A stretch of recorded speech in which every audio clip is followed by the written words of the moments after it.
we are, guys. I've got the Suzuki V-Strom new 1000.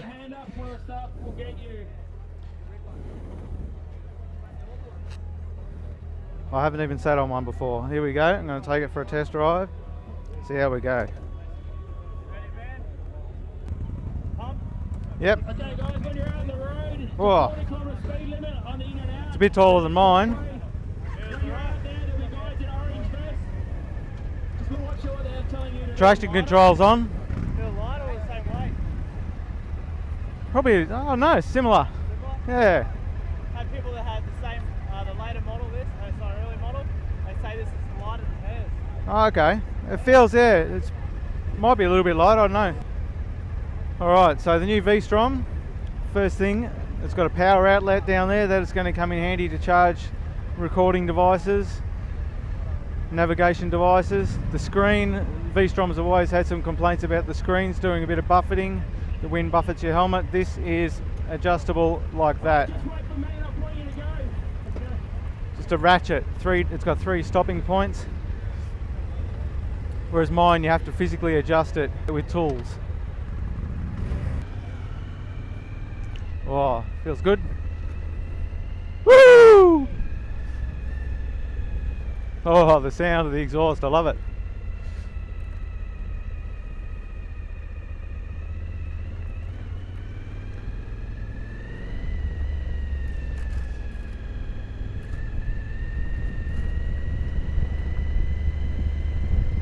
Feels comfortable. Seat feels nice. A bit more comfortable than mine. First impressions. Alright, down goes the visor. Time to get serious. So the traction control's on. You've got a selector mode down here, selector button. You've got change modes. I don't know if I can do that on the fly or not while I'm riding. So I'm not really going to play around with that. So the new V-Strom, it has cut some weight down on the previous models. It's 13% lighter apparently. It's gotten rid of an oil cooler because the radiator is a bit improved and the cooling system goes through the radiator. Your oil cooler is no longer there, so that's one of the weight loss gains that they've had, I guess. Nice to stand up on. Quite comfortable. The handlebars are quite at easy reach standing up on the pegs, just like mine. It's fairly similar in the seating position to my current 2008 V-Strom 650. So another thing they've changed with this, which I'll see soon I guess, hopefully, is the gearing ratio of top gear, 6th gear. They've improved the gear ratio so it gets better fuel economy in top gear. Doesn't rev out as much. So I've never ridden the 1000cc V-Strom before, so I can't compare it to the old model, but I can just compare it to my 650 that I've ridden. It's a bit narrower. It feels narrower than mine, even though it's a bigger bike, slightly taller than mine. It feels narrower, so I can reach the ground fairly easy. They've improved the seat. It's a bit narrower and a bit shorter. You can get different seating options for this. You can get a cut out one even more if you're a bit shorter, or you can get one that's a bit higher if you want a bit more cushioning. The seat feels firm, but it feels comfortable. First impressions are very good there. I love the exhaust note. Oh, it's wicked compared to mine. And this is just a stock exhaust. Imagine throwing something a bit wilder on here, an aftermarket exhaust. That'd be awesome. It feels nice and smooth in the gear changes so far. It feels nice. Mine's not bad, but this just feels much better.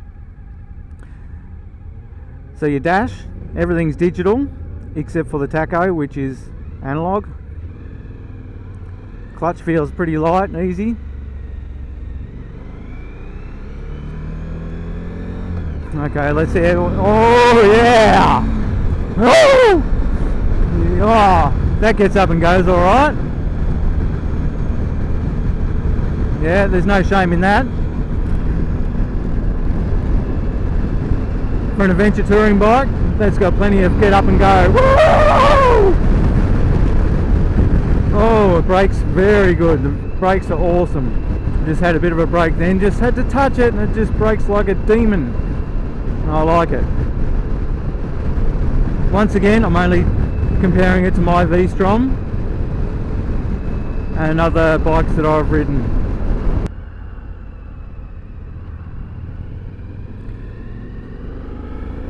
The rear brake feels similar to mine. There's not a lot of anything really noticeable there, but the front brake is very, very responsive. Mine's a bit spongy, but my bike is 2008 model, so 6 years old now. Technology's changed a little bit, I guess, and yeah, this one is very, very responsive. It reminds me of it's got the similar feel to the FZ8, in my opinion anyway, that I rode last year. It's quite nimble for a 1000cc adventure touring bike. It feels quite nimble. It doesn't feel like a huge bike, and I've definitely got more room between my legs. That sounds a bit dirty, doesn't it? Than my V-Strom, my current 2008 model 650. The tank's a bit narrower. It might be just a little bit taller, the tank, not so wide. One thing this bike has on the dashboard that my bike doesn't is a gear indicator, so it tells you that I'm currently in 4th gear, whereas my bike, you've got no clue, but it's pretty obvious anyway. So I haven't even got up to 5th or 6th yet. There's 5, I'm in 5th now. So 100 kilometers in 5th gear, not even in top gear. I'm doing 4,000 revs. That's pretty good. That's not a bad ratio at all. So if I go up to 6th, it drops down to about 3,500 revs in top gear at 100 kilometers an hour.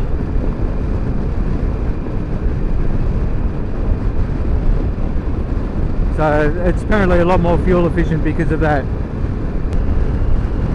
I've got the windscreen as far up as I can get it, I think, and I'm still getting a bit of buffeting around the head, which I'm sort of used to with my V-Strom anyway. If I duck down just that little bit, it's not so bad at all.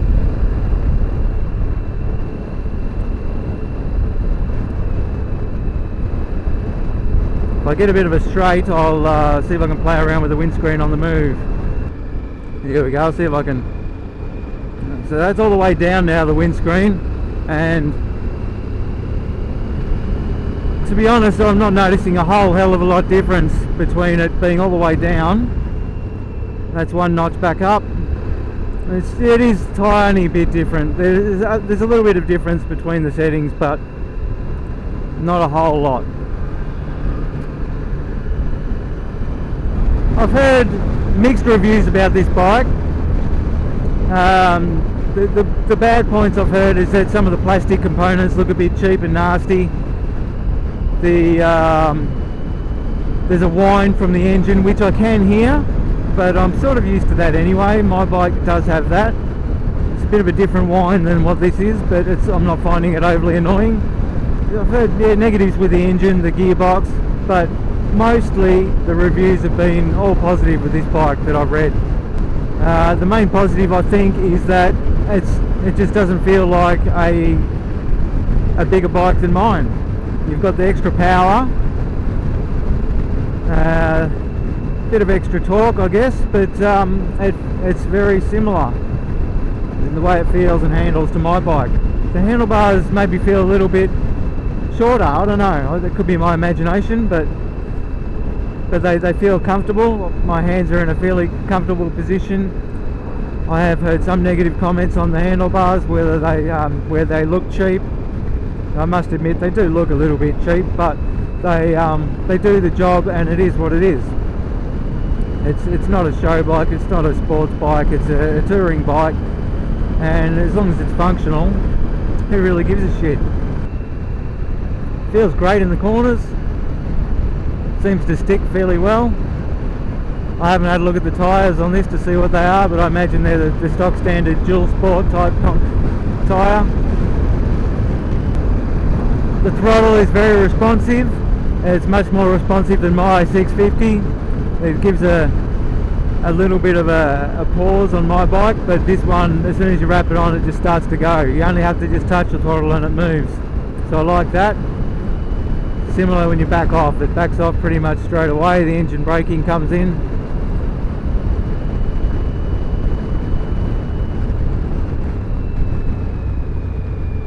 So here we go, we're going to turn around and we're heading back now, I think. Yeah, front brakes are amazing. Just cruising along, balancing at slow speed. I haven't had to put my foot down yet. It's quite easy, it doesn't feel heavy.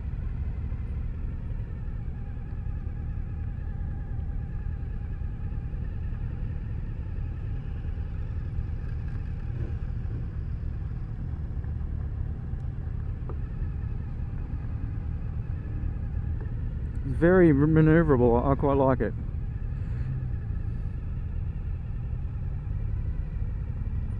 I can turn in a nice tight circle here, not a problem. That seems very easy. I still haven't had to put my foot down since I turned into this park. Now I'm going to have to, of course, but so yeah, it's a little bit higher than my bike, but I can still touch the ground quite comfortably. I'm not a tall guy, I'm pretty average height. 179 centimetres, whatever that is in feet and inches. I'm well under 6 foot. So I can't flat foot it, but my toes are well and truly touching quite easily on both sides. Oh yeah, feels good around the corners. Loving that. So you've even got the outside air temperature on this bike. That's quite nifty. So the traction control has a few different modes. You can change all that. Like I said before, I don't want to change it while I'm riding because I'm not sure if you can or not. I don't want to do anything that you're not supposed to. But the ABS you cannot turn off. It's always on. So the guys who want a V-Strom for the dirt, it may not be the right bike for you. I've heard a lot of people say that it is more of a bitumen tourer with some gravel capabilities than it is more of an off-road machine. Most people that will buy the V-Strom will do most of their touring on the bitumen anyway, I feel, so it's probably not in the same category as your KTM Adventure or a BMW GS 1200, but it is significantly cheaper than those bikes. So those are the options you would have to weigh up. It wouldn't surprise me if this bike was more fuel efficient than my bike. You got another 350 cc's, but I think due to the gearing, it wouldn't be far off similar. I found that I would be in a lower gear than what I would at that speed on my bike, whereas on my bike I might be in 5th. I've been in 4th on this, so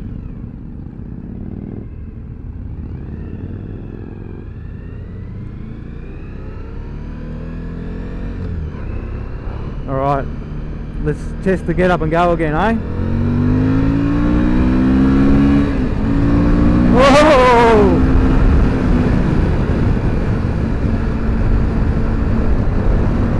Yeah!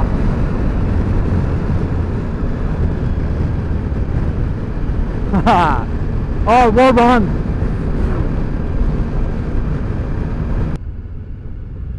Okay, so if I was going to pick anything negative about this bike, it would be that some of the plastics appear visually a little bit cheap. I guess a lot more bikes these days are becoming overly plastic and there's not as much metal on them. But that's not a real big issue. The main thing is it's going to be, I think, a very reliable bike, and it handles well, it's got plenty of power, it does what you need it to do. For a touring bike that you're mostly going to be on bitumen, you're going to do a little bit of gravel here and there, I think this is a perfect bike for that. It feels comfortable, the seating position is great. There was a couple of guys I know just waving at them. That was Mr. Cod's Moto Vlogger. I would recommend the bike. I definitely would. For the money, I think it's about 15,500 drive away Aussie dollars for the base model. Now obviously you're going to want accessories. Most people will stick hand guards on, they'll stick a bash plate underneath, maybe some crash bars if they're going to go off-road or something every now and then. So you want to allow maybe a couple more grand for some accessories. They do have the adventure pack as well in the V-Strom 1000. That comes with panniers. I think that comes standard with the bash plate and the hand guards and the crash bars and all the other adventure type mods. The touring sort of package. But you can get away with that. You don't really need all that in the beginning. You can buy all that as you go. But I think on road the adventure pack is around 18,000 I've heard. As you can see, we've already had a ZX14 put a hole through the radiator, so to leave a little bit of a gap between the bikes. Holes in radiators do happen. If it does happen, Team Moto do sell radiator guards. Come and see one of us. Alright.